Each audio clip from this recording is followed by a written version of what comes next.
So in today's video, we're going to talk about the walkable areas all in the south side of Hampton Roads, which includes the Virginia Beach area, Norfolk, Chesapeake, Portsmouth, all through Suffolk. And we're starting right now. Hey, my name is Sam Sansalone, and I'm a real estate agent in the Hampton Roads area. That goes from Virginia Beach through Williamsburg, and I do videos every week about living and moving to the area.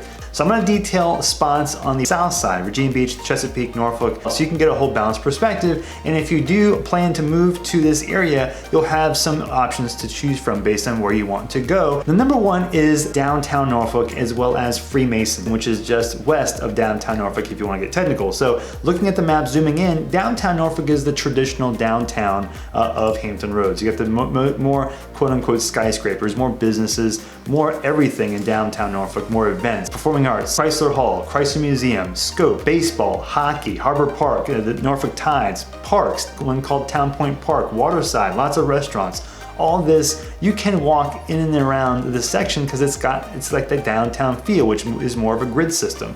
Now there are some flats, some condos, some attached houses in and around the downtown area, but separate from there, just west of there, is an area called Freemason, which I love. It has cobblestone streets in parts still. They're old streets. You've got access to good restaurants in downtown. And also, so once you're in downtown Norfolk, you've got Granby Street, which if you can walk to Granby Street, you're doing great. So there are some nice condos up and down Granby Street, 1 bedroom, 2 bedrooms, some larger ones too, anywhere in like the $200,000, $300,000, $400,000 price range. You can get some big ones that are higher than that, but in that range for the most part. Now, in this section here, there's some of my favorite restaurants that are in here. Codex, Grilled Cheese Bistro. If you go further south, there's one called Luce, which is awesome, an Italian place further down south on Granby. Another one, Jack Brown's Burgers. A lot of stuff happening up and down Granby Street. So Granby Street can be your focal point if you want to be in and around downtown Norfolk. However, if you shift it over just west where the road Bush Street is, Bush Street is on the west side of downtown. Going west of there,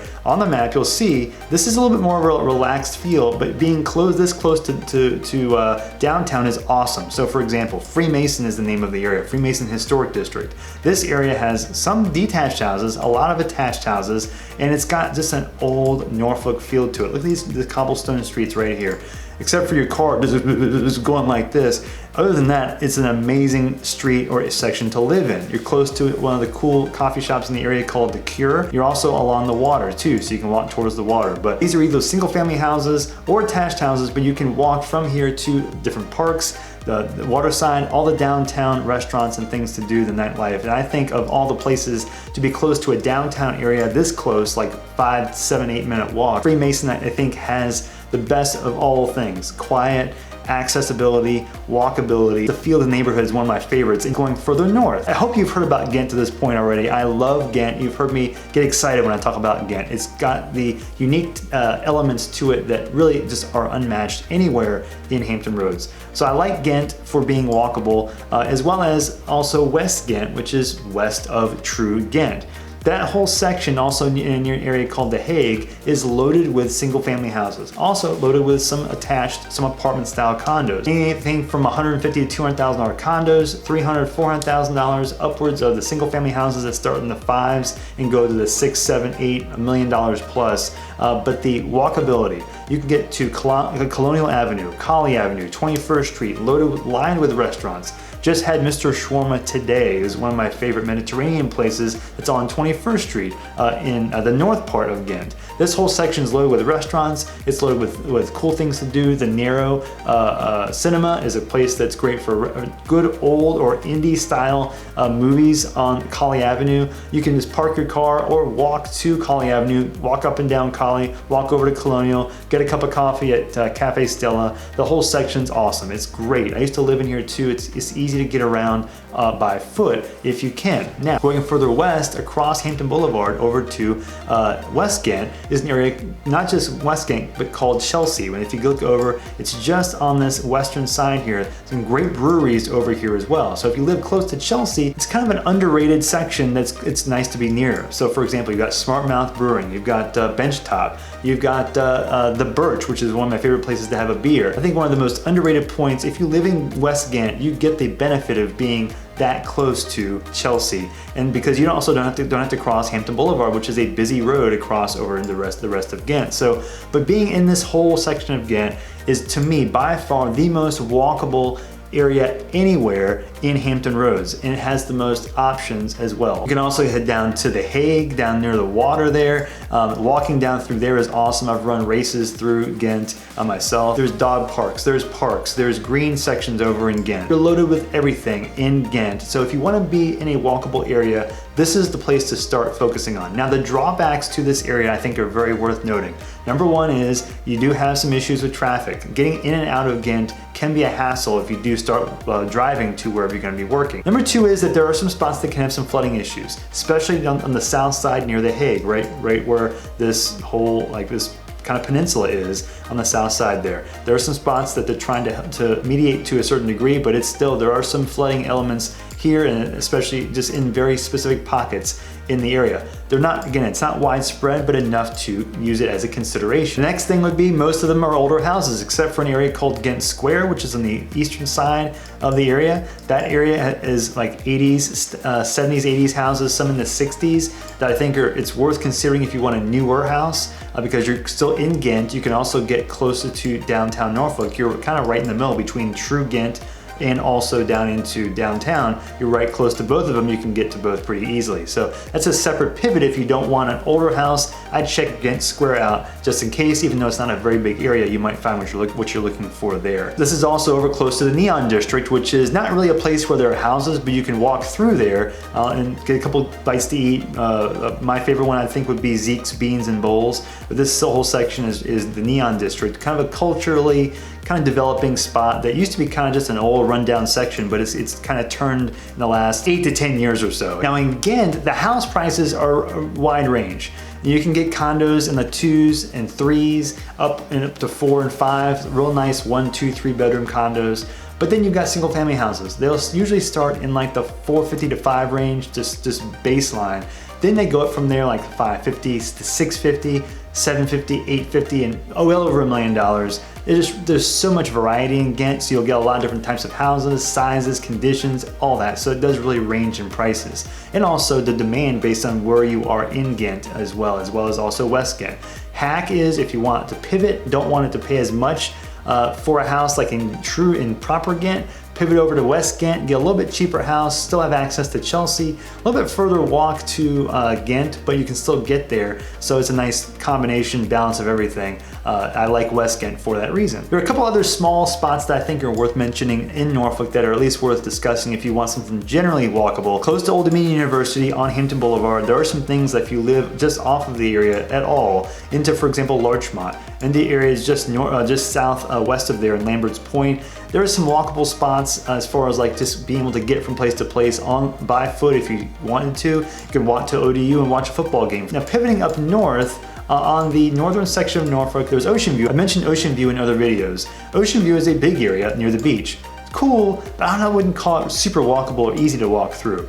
East Beach is kind of a very polished, newer neighborhood on the peninsula on the east side of East Beach, on the east side of Ocean View. Now, however, specifically East Beach, there's a lot of, you can walk to and from in here. There's some businesses in here and some restaurants. The people in here, it's kind of a local community. So if you want like a more of a community feel, East Beach has that, that most parts of Norfolk don't have as well as this does, especially also having newer houses as well. Now, if you cross into Shore Drive on the other side, you've got some other restaurants, for example, Kova Brewing, good coffee shop. There's not as much there yet. There's some new construction that I love around the corner of East Beach called The Turn, as well as Harbor Walk, which is just further south of here, just to the west of Shore Drive. If you want beach access and the walkability to a certain degree, I consider East Beach. Now, East Beach has houses anywhere priced as low as like $400,000 for like real small bungalows, but mostly 5, 6, and 7s. There are some up there like well over $1 million, especially on the water, but you get a nice range there. Now we go into Virginia Beach. Virginia Beach is known for the suburbs, so you have to get real particular about where you can find that walkable aspect and figuring out like, okay, what could I consider walkable if I want to live in Virginia Beach. So there are a couple spots. Number one is going into the center of Virginia Beach called downtown Virginia Beach or Town Center. Town Center is, I'd say, the closest to the mixture of residential suburbs and also some walkable aspects of downtown. And so it's not a big area. It used to just be a bunch of small little commercial buildings. I would consider this one not as walkable from a lot of other neighborhoods nearby. It's because it's so busy, and like you got Independence Boulevard and Virginia Beach Boulevard. This is all a very busy car area. So if you can drive to this area, it's great. There's a lot of restaurants, a lot of shops, but it's more of a chain section in this area. There's some good restaurants though, like Cava's there. You got Chipotle's nearby, like the good Target. There's a Walmart, there's a Wegmans, Tupelo Honey, a good upscale like chain restaurant. But it's more chain stuff in and around Town Center. Now you can walk from there to some specific neighborhoods, one of which is, if you want condos, cheaper condos, Columbus Station condo area just south of Town Center is awesome, like 3 blocks and you're right there. I think for anywhere, that's the best spot if you want cheap and also accessible to Town Center. Now there's some other neighborhoods, some like $300,000, $400,000, $500,000 neighborhoods, south and north. Pembroke Meadows is just north. That's one of the closest ones, as well as Aragona. And then going south, I love Larkspur, I love Bellamy Manor. This whole section over near Windsor Oaks is just very accessible, not just to Town Center, but also Mount Trashmore. This is, again, it's sort of walkable, but it just doesn't have the same elements that you would have in Ghent. So it's just not the same. But for the closest you can get to the commercial elements, like the suburban elements, all that combined with some walkability, you would find that in downtown or Town Center. Going further east of there is an area called Hilltop that I think is similar to Town Center without the Town Center, without the buildings. Because it has a lot of the shopping, similar shopping, but also some boutique and mom and pop restaurants that you can't find as much of or the same way in downtown or Town Center. For example, you go Laskin Road, and crossing Laskin Road, you got First Colonial Road.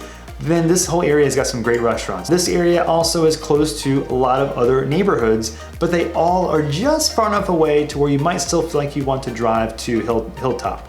So it's not still the most walkable area, but it has a lot of stuff nearby. So if you don't want to walk, you can still get close there if you just want to drive for 5 minutes and then park. If you're just north of Hilltop, and they go from like the mid 3s and 4s upwards of over $1 million. You got neighborhoods like Wolfsnare Plantation, Trant, Berkshire, Hilltop Manor, Lincoln Estates, Allenton as you go further north. So there's some real nice neighborhoods in here. So it's not super walkable. It's just worth noting if you want something that has just a lot of central stuff in there. Now going further south and east is an area called the Vibe District that is on the southeastern section of the oceanfront of Virginia Beach. So looking at the map, 21st Street is the road that goes into the oceanfront, and just south of there is the Vibe District. It's got some good restaurants, some good bars, Commune, a great ice cream place called Lolly's, Three Ships Coffee, Beach Bully Barbecue. Now for houses, there's some houses close by, Shadowlawn, Beachboro, and because you're so close to the beach, you start getting expensive, 6, 7, 8. You know, you can get higher than that. 900,000 and up sometimes. But you can get some small condos too, $200,000, $300,000 price range for the smallest one. But in Beachboro now, you're talking 4 to 650, and in Shadowlawn, you can a little bit further away, but you're in the 5 to 8 range for the most part. So if you're looking for a house to buy, I'd pick those sections just south of there because of the access, not just to the Vibe District, but also close to the oceanfront as well. Now another place I think is worth mentioning that is just across the water from Norfolk into Portsmouth, across the downtown tunnel into Portsmouth, is an area called Old Town. Old Town is small compared to like places like Ghent or downtown Norfolk. I like to compare this area to Ghent because it has a lot of similar elements to it. For example, so you have a street like on a high street that to me reminds me similarly of Colley Avenue or Colonial Avenue. Great restaurants on High Street, as well as you got the Beer Garden, which is my favorite one, Roger Brown's. Movie theater, Commodore movie theater, is across the street from those two places.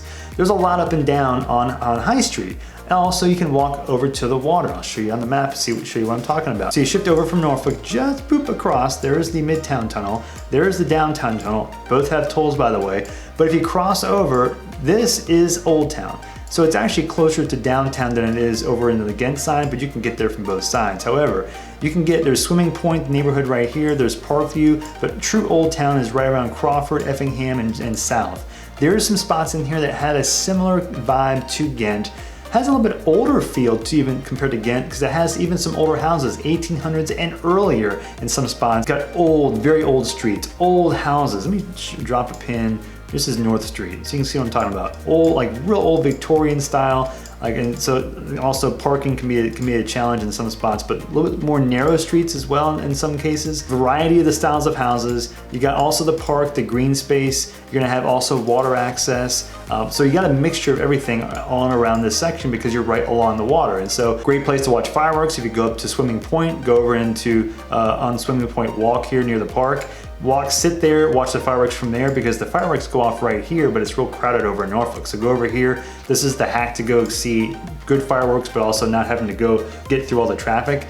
So this is all walkable area in here near High Street, you know, where all these restaurants are. This section here in Old Town, these houses in here are anywhere from like the 3s, 4s, 5s, big houses are way over that, 5+. However, the further west you go and south you go, the areas start changing, and so whatever you expect in Old Town or even in parts of Parkview, it's gonna change a lot as you go further south and southwest. And so definitely do your research to see what the differences are in different areas, because the feel can change quickly as you go from different places in Portsmouth in this section. Now, of all these, what's my favorite? I think my favorite will still and always be Ghent. I just love Ghent. I love the options, the things to do, the restaurants, the feel of the neighborhoods, the architecture of the houses, the Norfolk feel that I think is hard to beat. I think that's still my favorite of all these spots. If I want something walkable with lots of options, I think Ghent still takes the cake of any of these that I'm talking about. If you have more questions about living in the area, relocating, and you need help, please let me know. I've got my contact information